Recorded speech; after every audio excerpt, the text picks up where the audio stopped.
दोस्तों स्वागत है मेरे यूट्यूब चैनल पर।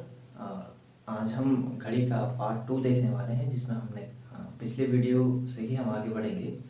लास्ट टाइम पे जहाँ पे चैप्टर को छोड़ा था, तो हमने वहाँ पे क्या किया था, हमने घड़ी का बेसिक देखा था। जहाँ पे मैंने घंटे की सुई की बात करी थी, घंटे की सुई की बात की थी, तो उसके लिए हमने 1/2 डिग्री का कोण फाइंड किया था। वहीं मिनट की सुई के लिए हमने क्या किया था, हमने वहाँ पे 6 डिग्री का कोण निकाला था। तो ये तो बेसिक था, जहाँ पे इसी से हमारे चैप्टर में आगे बढ़ना था। तो ये हमने लास्ट वीडियो में कंप्लीट किया था। आप लोगों ने जिसने वीडियो नहीं देखा है लास्ट वाला, तो वो यूट्यूब चैनल पर जाए और वहाँ से पहले फर्स्ट वीडियो को कंप्लीट करें, तभी हम जो है इस वाले को समझ पाएंगे। तो लास्ट टाइम पर हमने देखा कि हम कोण निकाल पा रहे थे, ठीक है।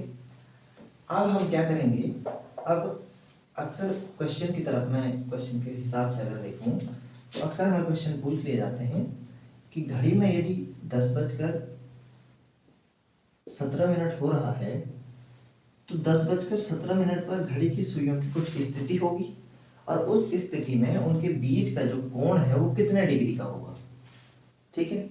तो वो जो घड़ी की सुइयों के बीच का कोण निकालना है, वो कैसे निकालना है, वो आज हम सीखने वाले हैं।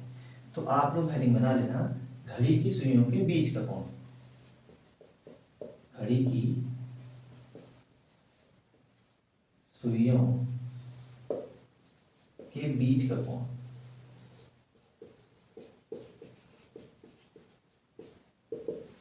अब इसके लिए हमारे पास आएगा फॉर्मूला, जिसमें होगा थीटा। थीटा कोण को रिप्रेजेंट करेगा, तो थीटा इक्वल टू क्या होगा, 11/2 गुणा m माइनस 30 गुणा h। ये फॉर्मूला जितनी बार हमें क्वेश्चन करना है उतनी बार लिखना है, तो ये याद रहेगा। तो थीटा इक्वल टू क्या है, 11/2 गुणा m माइनस 30 गुणा h। तो यहाँ पे जो ये m है, अब मैंने कहा 10:17, तो मिनट कहा, तो ये 17 क्या है, ये है m। यानी कि जब भी हम यहाँ पे देख रहे हैं फॉर्मूले में, तो जो यहाँ पे मिनट की वैल्यू होती है वो यहाँ पे m की वैल्यू होती है, और जो ये 10 है तो ये आवर यानी कि h, ये उसकी वैल्यू है। तो दोनों हमें दिया है, हमें बस यहाँ पे रखना है। तो देखेंगे 11/2 गुणा m क्या था, 17 था, तो उसकी जगह पे क्या आएगा, 17 आएगा, माइनस 30 गुणा h की जगह आएगा 10। अब यहाँ से हम कैलकुलेशन आगे बढ़ाएं। जल्दबाजी नहीं करनी है और आराम से करना है, क्योंकि हमारे पास उत्तराखंड के एग्जाम में रीजनिंग करने के लिए इनफ टाइम होता है। जल्दबाजी में हम प्रश्न खराब करेंगे तो फिर दिक्कत होगी। तो अब क्या करेंगे, हम मल्टीप्लाई करेंगे। 17 एकम 17 हुआ, और फिर 17 एकम 17 हुआ, और एक हो गया 18/2 माइनस यहाँ पर हो जाएगा आपका 300, ठीक है। अब क्या करेंगे, हम इसको डिवाइड करेंगे। अब डिवाइड करेंगे तो 9 दूनी 18, और फिर होगा हमारा 3.5 माइनस 0 0, 93.5 माइनस 300। ये 300 तो यहाँ से था, यहाँ से सॉल्व करने के बाद हमें ये मिला है, ठीक है। अब हमें क्या करना है, इसे माइनस करना है। तो माइनस करने के लिए हम 300 में से घटाएंगे, 300 में से घटाएंगे 93.5 को, ठीक हो गया। तो यहाँ पर आएगा 5, फिर हमारे पास 9 में से 3 6, और यहाँ पर हो जाएगा हमारे पास 0, और यहाँ पर हो जाएगा। तो आपके पास जो आंसर आया वो आया क्या, 206.5 डिग्री। और ये वो कोण है जो 10:17 पर उन घड़ी की सुइयों के बीच में बन रहा होगा। हमने बस कैलकुलेशन की है और फिर हमारा आंसर आया, ठीक है। मैंने क्या कहा कि घड़ी की सुइयों के बीच का कोण पूछ लिया जाता है, जिसका फॉर्मूला होता है 11/2 गुणा m माइनस 30 गुणा h। m की वैल्यू हमें दी है, क्योंकि 10:17 हो रहे हैं, तो ये 17 क्या है, m की वैल्यू है, और ये h क्या है, ये 10, यानी जितने बज रहे हैं उसकी वैल्यू h, यानी आवर की वैल्यू।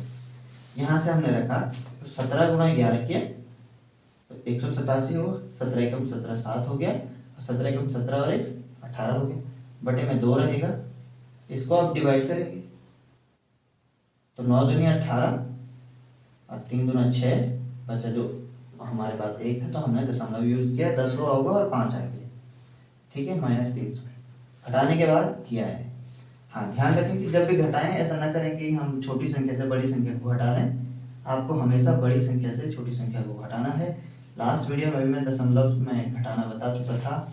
मैंने कहा संख्या के बाद दशमलव में 1 0 लगा दीजिए और फिर दशमलव के नीचे दशमलव रख के आप सॉल्व कर सकते हैं। तो जो ये कौन है ये हमारा आंसर है, ठीक है। अब कभी भी ध्यान रखना कि जब हम इस फॉर्मूले का यूज करते हैं तो हमें हमेशा क्या मिलता है, आंतरिक कोण मिलता है। मान के चलिए अभी 3 बज रहा है, तो घड़ी की सुइयों के बीच का जो ये कोण है ये 90 डिग्री बन रहा होगा, और ये आंतरिक है क्योंकि ये सुइयों के अंदर बना है, तो एक बाह्य कोण भी होगा, ठीक है। तो कभी कभार प्रश्न में आंतरिक कोण ना पूछ के बाह्य कोण पूछा होता है, तो हमें क्या करना होता है, फॉर्मूला यही है, निकालना हमें यही है। आपको पता है कि कुल कोण है 360 डिग्री का। अब उसमें से यदि आंतरिक कोण इतना है तो बाह्य कोण कैसे निकलेगा, 360 में से इसको माइनस करेंगे और हमारा क्या निकलेगा, बाह्य कोण निकलेगा।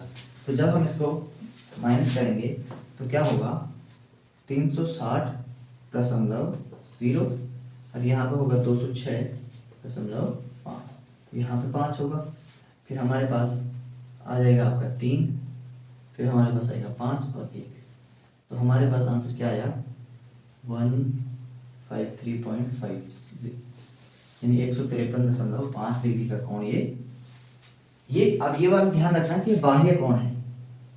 क्या है, बाह्य कोण, कि क्या है, हमारा बाह्य कोण है। अब जो हमें फॉर्मूले से पहले निकाला था ये आंतरिक कोण था, ये आंतरिक था और ये बाह्य, ठीक है। तो जब भी आपको प्रश्न में दिया जाए कि घड़ी की सुइयों के बीच का कोण क्या होगा, तो आपने फॉर्मूला यूज किया, आपका आंसर ये है।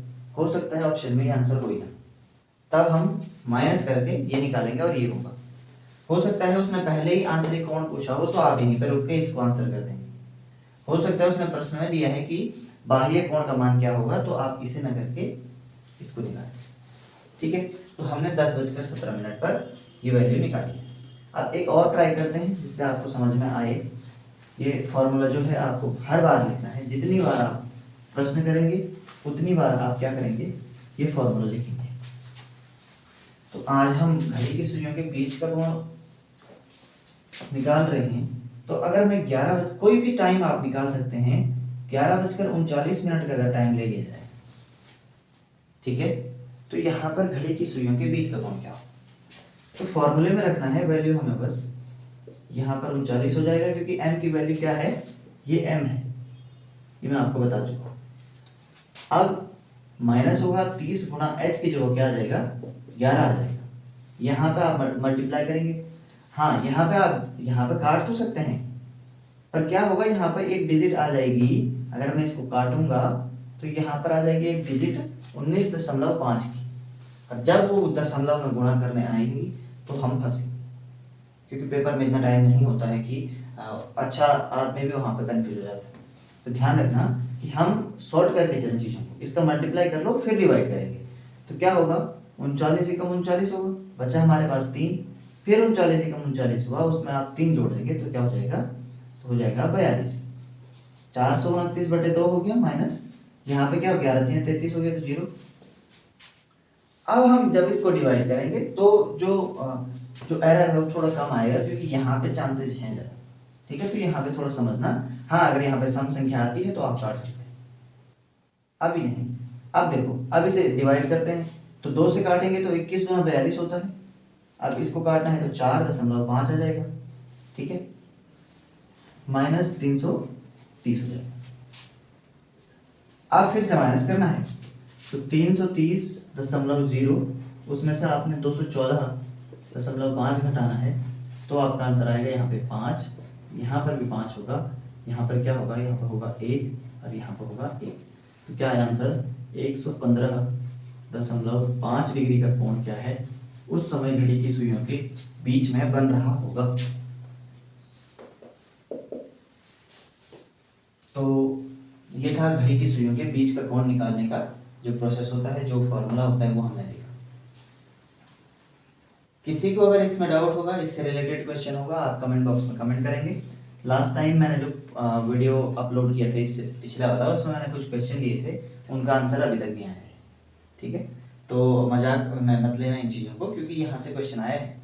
आप अभी अगर हाल ही में पेपर उठा के देखेंगे तो वीपीडीओ का एग्ज़ाम हुआ था आपका 31 दिसंबर सन 2023 को। इसमें घड़ी से एक क्वेश्चन आया था, वो सुमेलित करने में आया था। ठीक है, तो यूकेएसएससी ने पूछा है और आप एग्जामों का लेवल देख सकते हैं किस प्रकार आए। तो ऐसा ना समझे कि यहाँ से क्वेश्चन नहीं आएगा, उसके बाद भी आया क्वेश्चन, तो जरा इस पे विशेष ध्यान देना कि आगे जाके चाहे हम एसएससी की तैयारी करें, चाहे हम यूकेपीसीएस की तैयारी करें, पीएससी की तैयारी करें, तो लोक सेवा आयोग के बराबर तरीके से यहाँ से क्वेश्चन पूछता है। तो हमने सीखा कि घड़ी की सुइयों के बीच का कोण कैसे निकाला जाता है।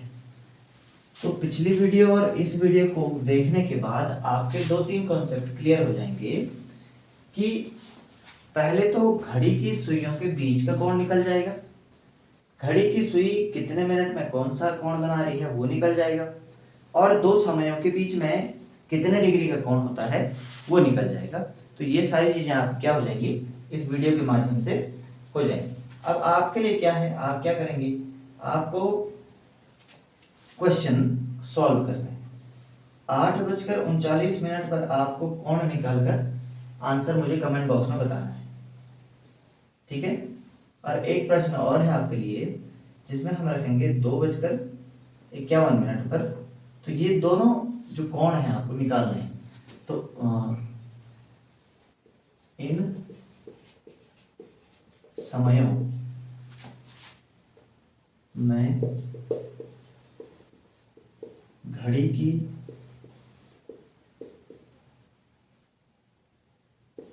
सुइयों के बीच का कोण ज्ञात कीजिए।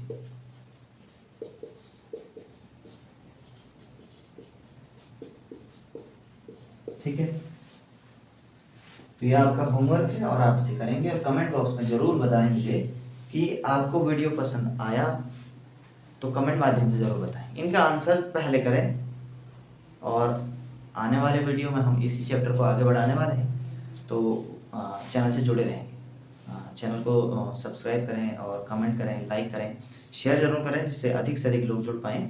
क्योंकि पुलिस का जो एग्ज़ाम होने वाला है उसके लिए आपके लिए ये चैनल काफ़ी महत्वपूर्ण होगा, क्योंकि अब हम इस पर जो है सिलेबस पे काम करेंगे। उत्तराखंड की वीडियो आपको अब अपलोड कर दी जाएंगी चैनल पे, तो जिससे आपको वहाँ पे सहूलियत मिलेगी। तो मिलते हैं अगली वीडियो में, तब तक के लिए इन क्वेश्चनों को कीजिए, और लास्ट वीडियो में जो क्वेश्चन थे उनका भी आंसर कमेंट बॉक्स में बताएं। ठीक है, धन्यवाद।